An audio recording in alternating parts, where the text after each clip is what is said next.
Hi, I'm Dr. Jason J. Campbell, and I want to thank you for taking the time to watch my videos. In this video, actually, I completely forgot to do this video earlier in my series on logic. Usually before you get into truth tables, even before that, you usually do an introduction to Venn diagrams, and I completely forgot to do the introduction to Venns. I didn't recognize that I had overlooked a discussion of, a proper lecture on Venn diagrams until I was in communication with a subscriber, 95 Turbo Soul, who was attempting to solve some of the logic problems that I posted in my last video, or in a few videos ago. And I might put a link in this video to that video. So I posted a series of logic problems, and 95 Turbo Soul has been going through it. Shout out to 95 Turbo Soul. You've been exemplary. And I recognized that I put up questions on Venns and I didn't have a lecture on Venns.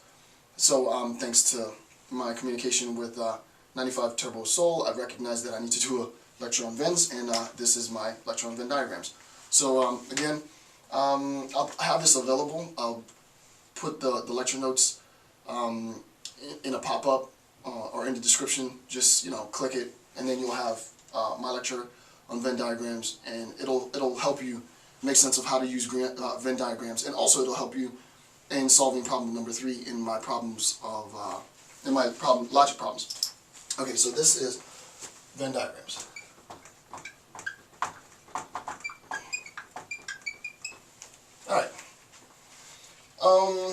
Alright, so when we're doing Venn diagrams, just a quick side note, right? There's the specific type of Venns that I'm going to be discussing today are propositional Venn diagrams, where we have a subject and a predicate.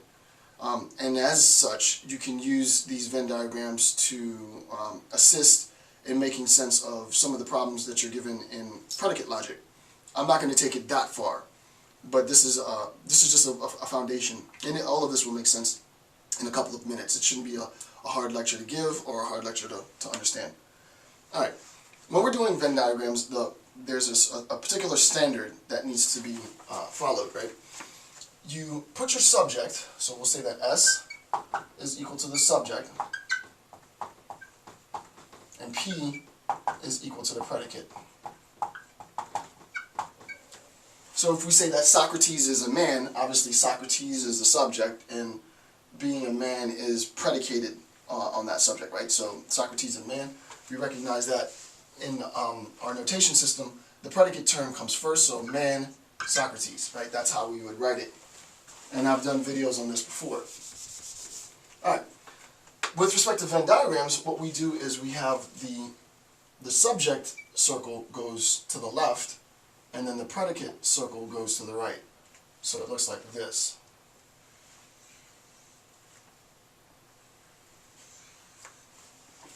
Okay, S stands for subject, P stands for predicate. So the subject sphere, or the class of things that are subject, goes to the left. The class of things which are predicate goes to the right. Alright, so that's the first part. The next thing, I just want to make sure okay, I did that. The next thing to recognize is that there are regions, right? In talking about Venn diagrams, there are 4 regions.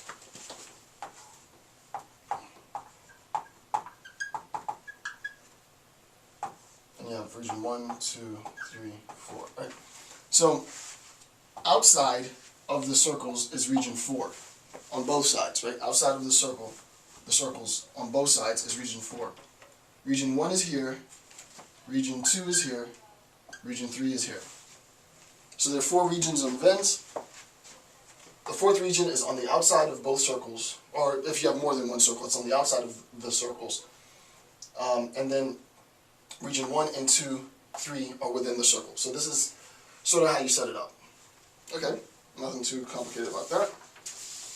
Alright, the next thing that we can do is we can identify, we can make identifications within the circles, right? And especially within the overlap.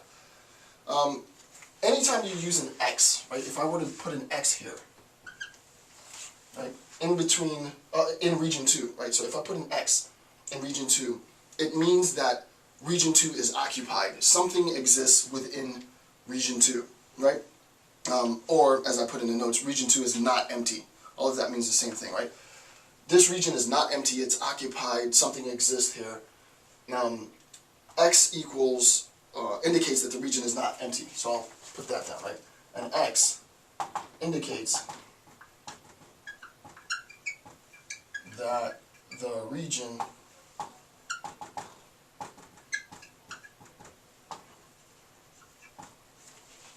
X indicates that the region is not empty. Okay, so obviously something is occupying region 2 in this Venn, right? There's something that's occupying region 2 in this Venn.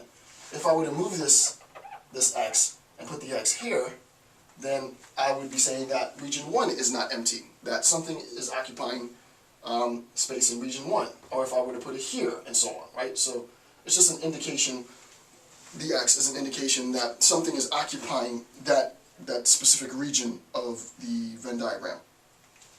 Okay, the next is shading, right? I can shade, I'll just go over this too. I can shade a region.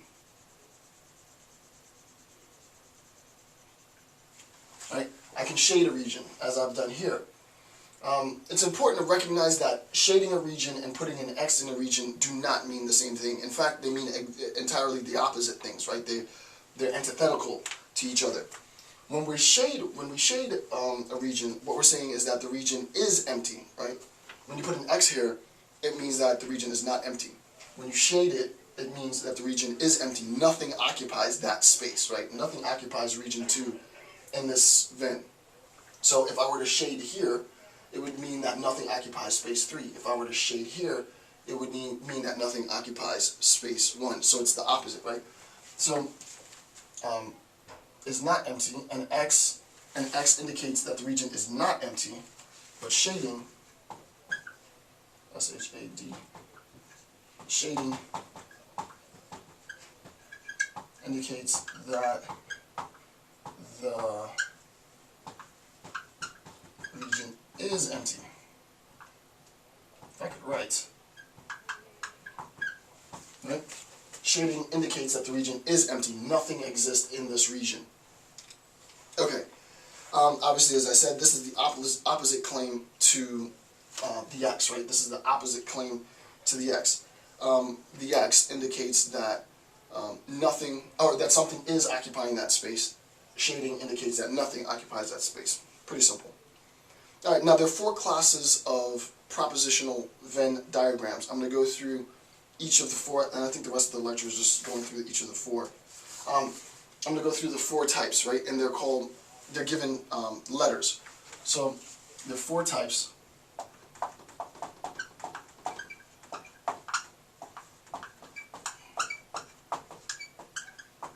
Propositional Venns. Okay, so the first type, and actually 2 of them are going to be universal. 2 of them are going to be universal propositions. U-N-I-V-E-R-S-A-L. The first is an A. It's called A. I'll put it down here so that you can see it. It's on page 3. It's A proposition. P-O-S-I-T. So this is a universal, right? The first is an A proposition. So what we do is we draw our spheres, right? We know that this is S, this is P, this is 4, this is 4, this is 1, this is 2, this is 3. So we've set up our Venn. Then we look for the shading. What we do in this, and you can pull up the document to see this, is we shade all of this area of area 1, right? So all of area 1 is going to be shaded. So we shade all of area 1.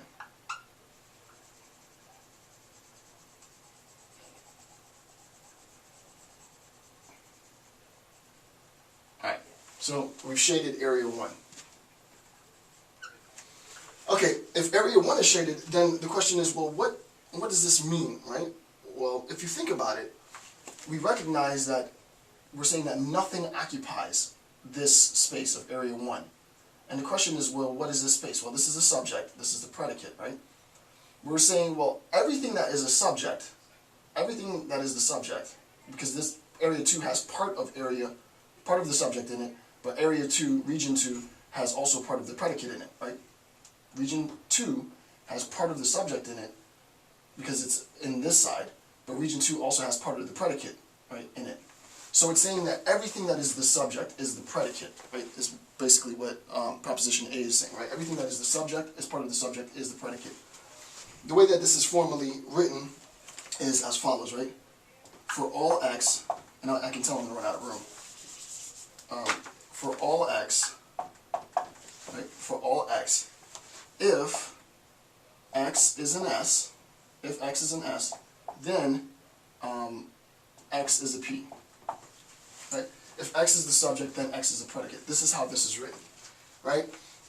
So for example, imagine that we had the class of men, right? Actually, I'll give you the sentence. Imagine that we had the claim, all men, remember, universal, right? It's universal because it's being shaded. It's universal, so we're going to have the quantifier all. All men are human, right? Which means to say there are no men that are not human, right? Every single man that exists is a human. We recognize that the subject is men, the predicate is human, and the claim is that all men are human. All men are human would be represented as such, right? All men, if this is the class of men, and this is the class of human, then if you are a man, then you are a human, right? If you are a man, then you are human. And all men are human, right? So it shouldn't be that hard, right? So the first proposition, proposition A, is represented in this fashion. And I'll erase this if I have to, right? And let me draw a line so that it's just clear. Use a different color.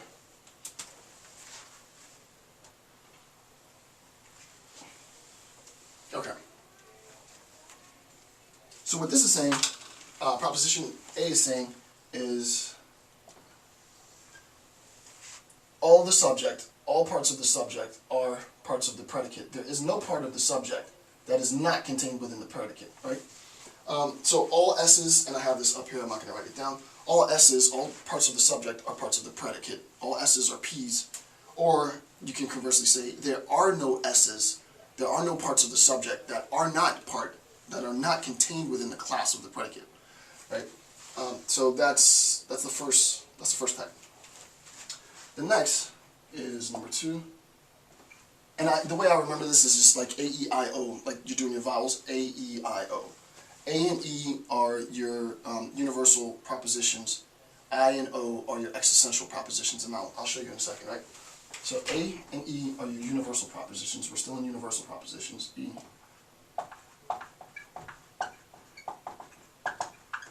So we have our E proposition.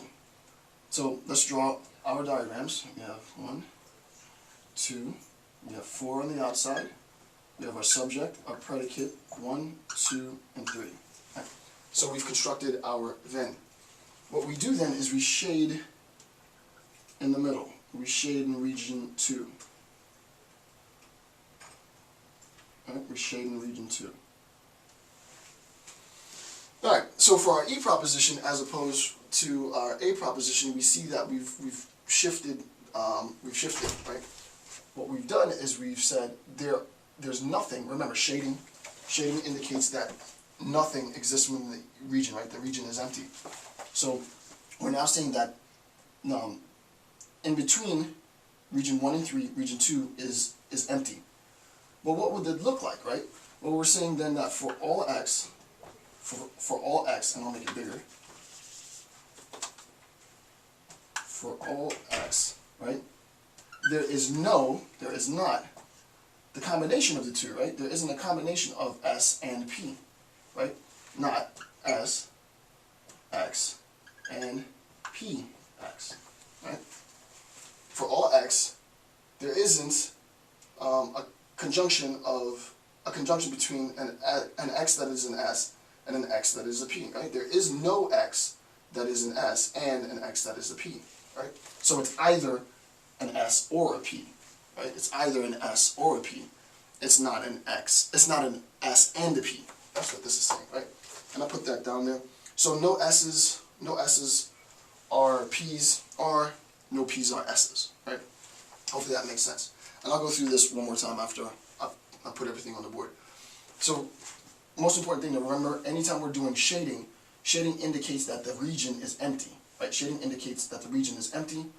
Anytime we're shading, shading represents a universal claim, sort of all, every, right? Shading represents a universal claim. And I'm not going to do I'm not going to go through that again. In this, all we're saying is that the conjunction between region 1 and 3 in the middle, region 2, nothing exists in region 2. If nothing exists in region 2, what is that telling us? Well, it's telling us that there isn't anything, there's nothing that exists in that region that is both part of the subject and part of the predicate. And that's all it's really saying. Alright, so I'm going to erase this.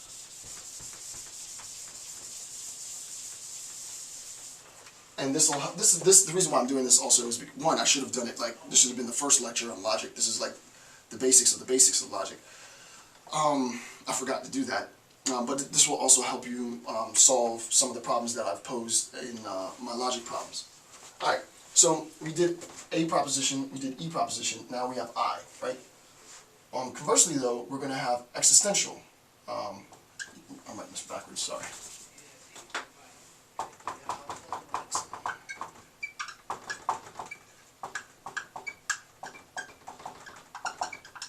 Right, we have our existential propositions. So our I proposition is number 3. This is I proposition.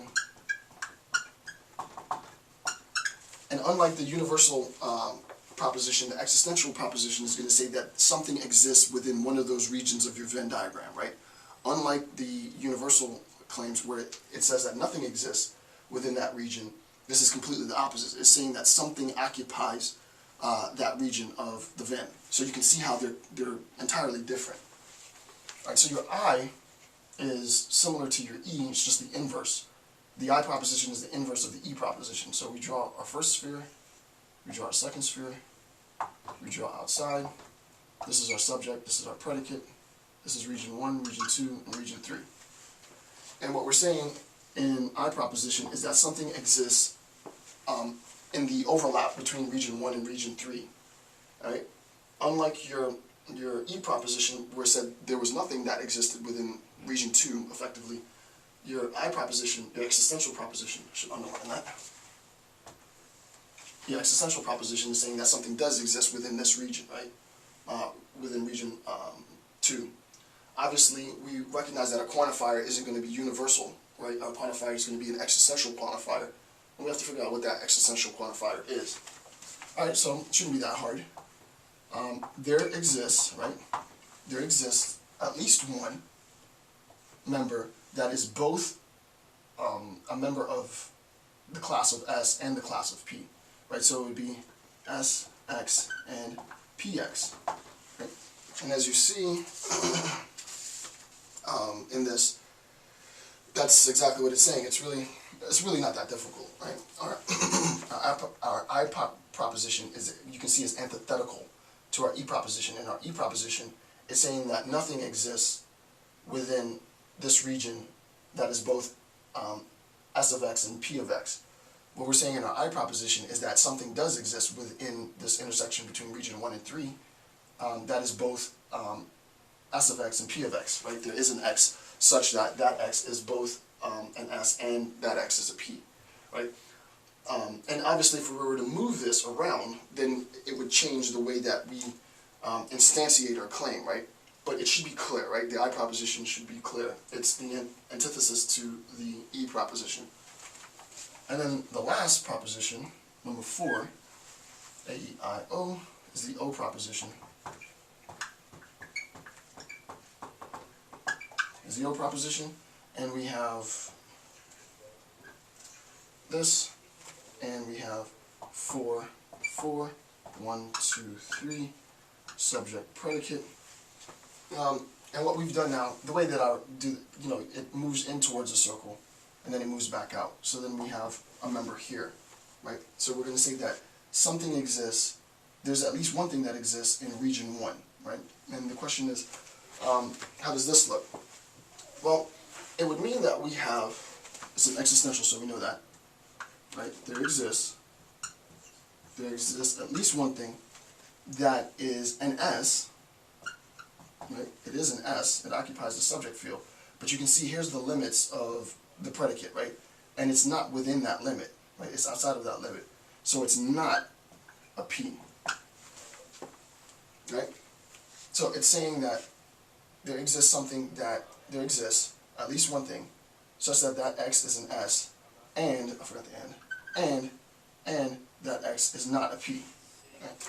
So, and that's basically what it says. There exists an X that is an S, but not a P. That basically concludes it. I'll go through in one more sort of round because that might have been a little fast. In creating our Venn diagrams, we have to recognize how to build the Venn diagram. In order to build your Venn diagram, you need at least two circles. The first circle is your subject. The second one is your predicate. By convention, the subject is drawn to the left, the predicate is drawn to the right. Venn diagrams have 4 regions. Region 4 is on the outside of both of your circles. Region 1 is located only within your class of subject. Region 2 is located in the overlap between the subject and predicate. Region 3 is located exclusively in the predicate. And that's that. You use an X to indicate that the region is occupied, that the region is not empty. Something exists in this region. Doing so makes your Venn an existential, right? Because you're saying that there is at least one thing that is ... You use shading to say that nothing exists in this area, right? You use shading to say that nothing exists in this area. If nothing exists in that area, then what we're claiming is we're making a universal claim, right? It's a universal proposition rather than an existential proposition. So X and X is related to existential proposition. Shading is related to universal propositions, some versus all. Okay, now we go through our propositions. First proposition is our A proposition. In A proposition, you shade in and fill in all of the subject, that which is only the subject. And the claim then is, for all X, if X is an S, then X is a P, right? Because here we are here. If it's an S, it has to be part of the predicate, right?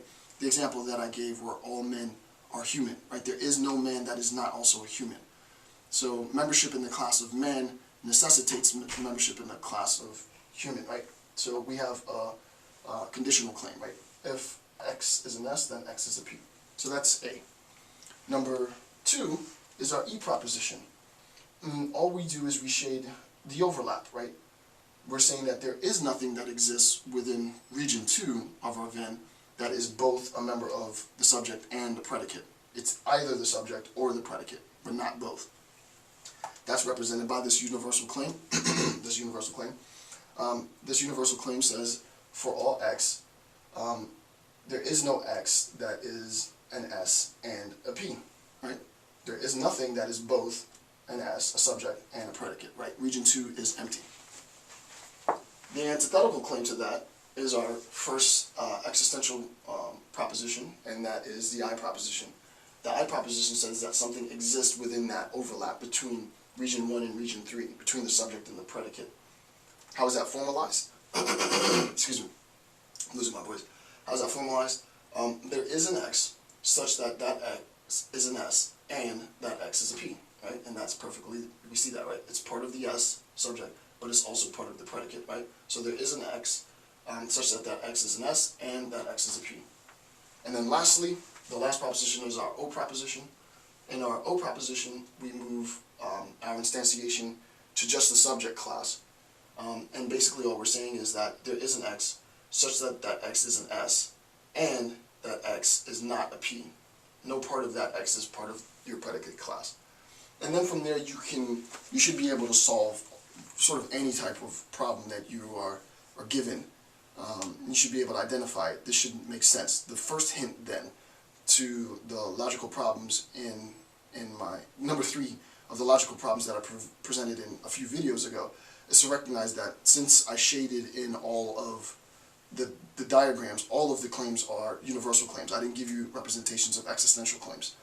They're all universal claims because they all have shading, so that should help you in solving your problems. So with that being said, I want to thank you for taking the time to watch my lecture on Venn diagrams. I'm Dr. Jason J. Campbell. Have a good day.